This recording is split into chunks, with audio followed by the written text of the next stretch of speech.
ಹಿಂದೆ ಸಿದ್ದರಾಮಯ್ಯ ಇರ್ಬೋದು, ಮ್ಯಾಲಲ್ಲೇ ಮೋದಿಯವ್ರು ಇರ್ಬೋದು, ಅದು ಮತ್ತಾರು ಇರ್ಬೋದು.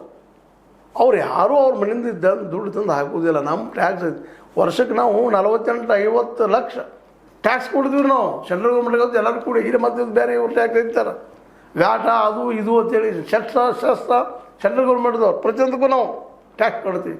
ಮತ್ತು ನಮ್ಮ ಮಕ್ಕಳಿಗೆ ಫ್ರೀಯಾಗಿ ಎಜುಕೇಷನ್ ಕೊಡೋದು ಮತ್ತು ಎದಕ್ಕೆ ಖರ್ಚು ಮಾಡ್ತಾರೆ ಇವರು? ರೋಡಿಗೆ, ರೋಡ, ಸೇತುವೆ ಇಷ್ಟಕ್ಕೆ ಮುಗಿದೋಗ್ಬಿಡ್ತು.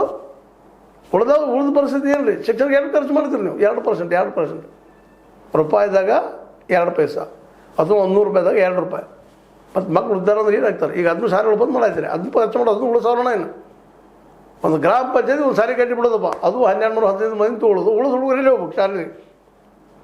ಶಾಲೆ ಇಲ್ಲದ ಮಕ್ಕಳು ಒಳಗೆ ಸೆಲೆಕ್ಷನ್ ಆಗೋದಿಲ್ಲ. ಈಗ ಮೊರಾರ್ಜಿ ದೇಸಾಯಿ ಅದಾಗಲಿ ಮತ್ತೆ ಅವಾಗಲಿ ಈ KPS ದಲ್ಲೂ ಆಗಲಿ ನೀವು ಟೆಸ್ಟ್ ಪರೀಕ್ಷೆ ತೊಗೊಳೋರು ನೀವು ಅಂದಾಗ ಆ ಮಕ್ಕಳೆಲ್ಲರೂ ಎಷ್ಟು ಚೆನ್ನಾಗ್ಲಿಕ್ಕೆ ಸಾಧ್ಯ ಅದ?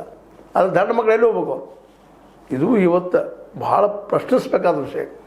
ಅದಕ್ಕೆ ಈ ದಿಶೆಯಲ್ಲಿ ನಮ್ಮ ಹಳ್ಳಿ ಜನ ಎಚ್ಚರಗೊಳ್ತಾ ಇದ್ದಾರೆ, ಹೋರಾಟ ಮಾಡ್ತಾ ಇದ್ದಾರೆ.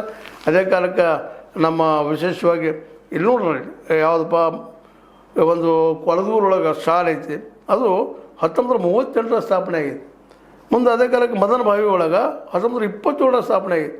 ನೋಡ್ರಿ, ಅವತ್ತು ನೋಡ್ಕೊಂಬಂದು ಇನ್ನು ಅವತ್ತನ್ನು ಮುಚ್ಚವ್ರು ಅಂತೇವತ್ತು.